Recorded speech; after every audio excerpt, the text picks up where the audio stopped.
পলাশবন গ্রাম থেকে আগত অতি ক্ষুদ্র একজন কীর্তন গায়িকা অন্বেষা।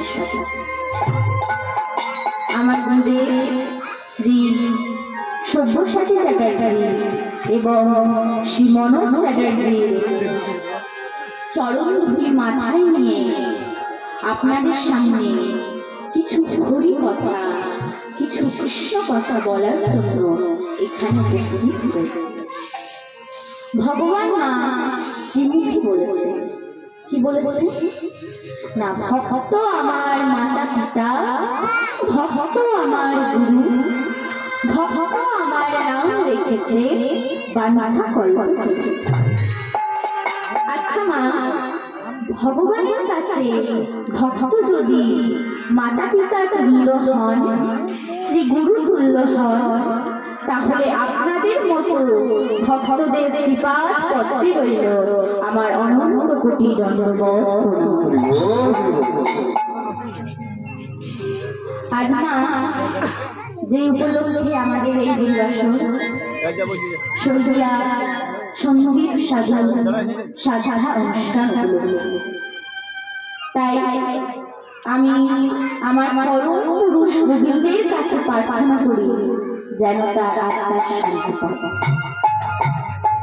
তাই মা প্রথমে হরির নাম, কৃষ্ণ নাম করার আগে কি করতে হবে? যিনি সংকীর্তনের পিতা কে, শ্রীমান গৌরাঙ্গ সুন্দরকে আজকের আমাদের পরিবাসনে আহ্বান জানাতে হবে। কেমন ভাবে আহ্বান জানাবো? দুটি বাহু তুলে এবং উলুধ্বনি নিয়ে সবাই বলে মায়েরা,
গৌর হরি বলে বলে একা আসেনি মা, তাকে সঙ্গে করে